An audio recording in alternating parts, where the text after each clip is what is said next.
me, Michele, on the street lights on the corner. City vibes got a story. Feel the beat, don't ignore me. Welcome into another episode of Talk to Me, Michele. I am your host, Michele, with that one L. I hope everybody is doing well. And if this is your first time in, please go ahead and subscribe so you can keep up with every episode that I drop. And if you wouldn't mind to share it with a family member, a friend, co-worker. And I would also appreciate it if you guys could leave me a podcast review. Why do you enjoy listening to it? Do you enjoy the topics? Do you enjoy the tone? What is it? So just put it out there. I appreciate it. Also, if you want me to cover a specific topic, I want you to drop me an email at talktomemichele, again with 1L, at gmail.com, and let me know what you want me to talk about. Possibly that could be a future episode just off of your suggestion, so I appreciate it. All right, folks, I'm going to start the episode off with this, and please take this as my disclaimer. If one more person calls me grandma, they're going to catch a rocking chair to the head. And I'm going to make sure the chair is vintage, just like my old eyes, as someone has recently said. So I'm going to dive into a topic that's going to have you nodding your head, clutching your pearls with these so-called friends who seem to think that their full-time job is making you the punchline of their comedy show. You know the type. They stir the pot, crack their jokes, and then look surprised when you stop laughing.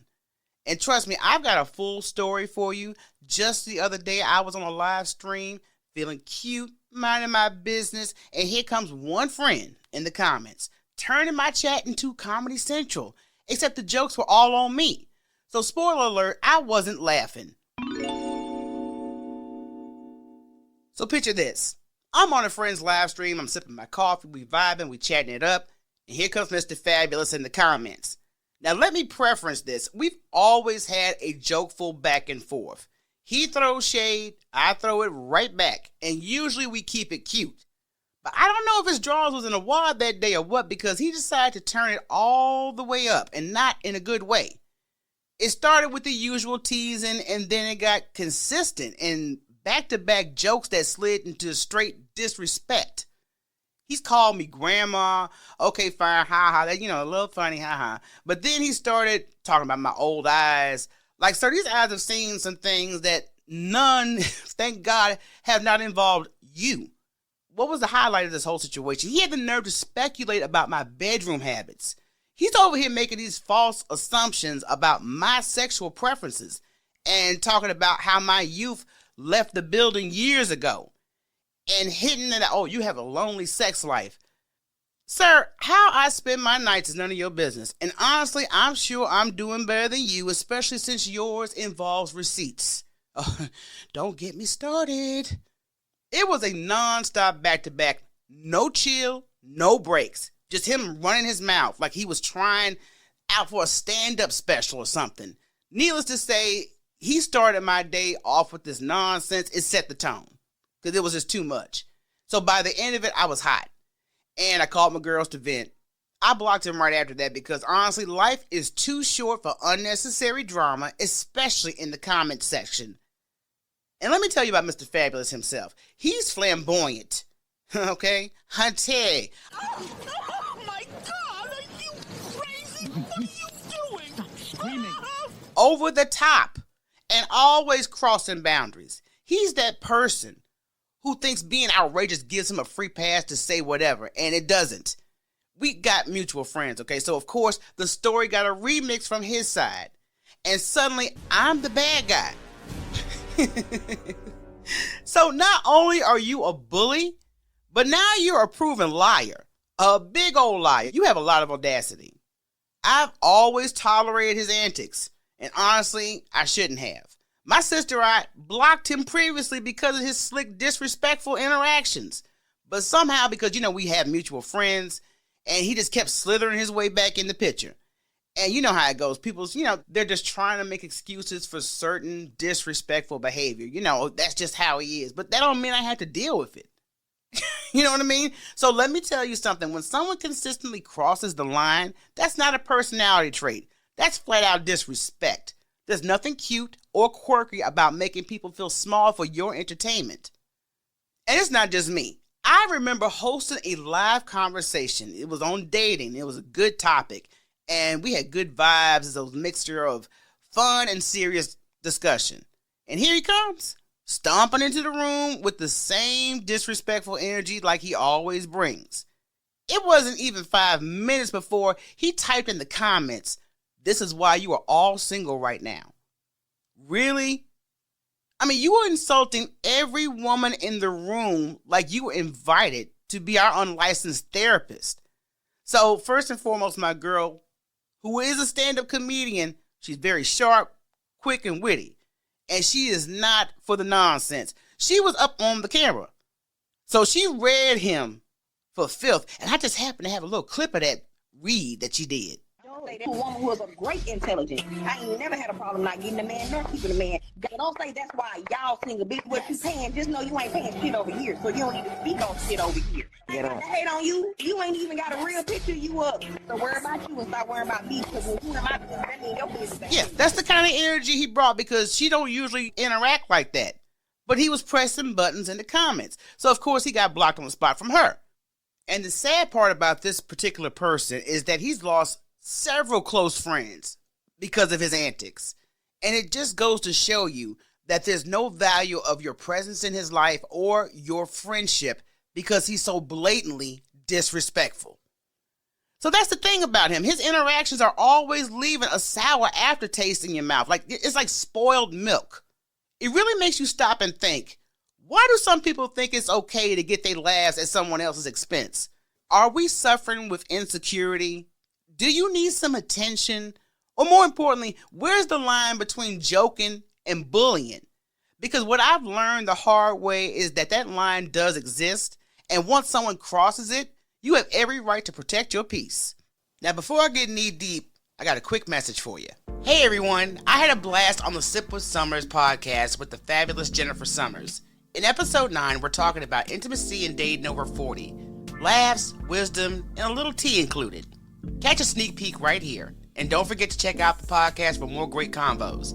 Plus, join me live on my YouTube channel this Thursday, January 30th, 7 p.m. Central Standard Time, 8 p.m. Eastern Standard Time. Subscribe and turn on your notifications. You don't want to miss this conversation. I love everything that you're sharing, and I'm curious. So let's say a listener is maybe out of a relationship and they're looking to get back out there and start dating. Mm-hmm. What's the biggest piece of advice that you can share with somebody in that situation? Never underestimate your worth. Not saying being snobbish, not saying being cocky, or you're too good for this and too good for that.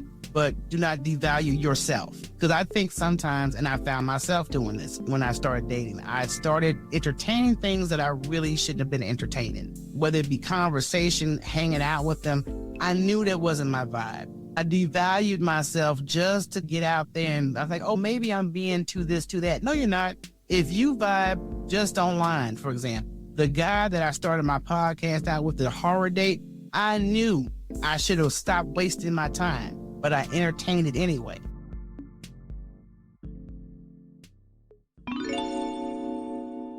Now, the kind of toxic friendship I dealt with on that live stream, that was a very loud and obvious situation.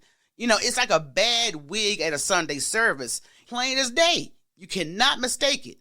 But let's talk about the sneaky ones, the under-the-radar types, the people that you call true friends, but they've been holding this knife behind their back the whole time while they're your homie, just waiting for the right moment to use it, that's all. These are the ones that don't openly insult you. They are way too smart for that. Instead, they disguise as constructive criticism. Like, you know, you share a win, maybe you're starting a business, changing your lifestyle, or just growing as a person. And here they come with them backhanded comments. You trying to be all fancy now, huh?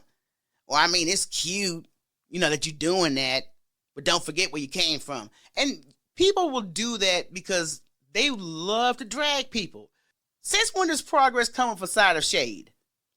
What makes this more dangerous is that you trust these people. You've invited them into your personal space. You've told them your dreams, your struggles, your plans, Instead of cheering you on, they are quietly working against you. I had a friend, someone who I thought was family, and I confided in them. I shared my goals, my vision, everything with this person. And all while they were throwing little roadblocks my way. Maybe it was planting seeds of doubt, delaying things I asked for help with, or just keeping me stuck in their negativity. It's one thing to deal with an enemy that's outside your camp, but it's very different and a different kind of heartbreak when it's a sabotage that's coming from someone that you've let into your inner circle. But we got to keep in mind, some people aren't drawn to you for who you are. They're drawn to your light. And while your light can inspire and uplift others, it also attracts some bottom feeders. The ones that feed off your energy but never give anything back. And I call them bottom feeders because they operate from a place of lack. They see your shine, and instead of celebrating it, they resent it. They pretend to support you and they clap for you in public, but behind closed doors, there's a bit of bitterness. It's like, how dare you be out here shining while I'm stuck in my own mess? Trust me, I've been there several times. And the worst part is you don't catch on right away because they applaud you just enough to keep you hooked. But they got some resentment that's eventually going to spill over. It will be very obvious. Maybe it's a little slick comment, a slight dig, or a moment where they don't show up for you when you need it the most. It's those little things that start to add up until you finally realize they were never rooting for you. They were just rooting for your downfall. The lesson here, though, is to protect your space, your energy, and your light, because not everyone who smiles in your face is a friend. Some people are just waiting for a chance to dim your glow. And when you start to notice these signs, you don't need to hesitate on acting, because real friends don't criticize your growth.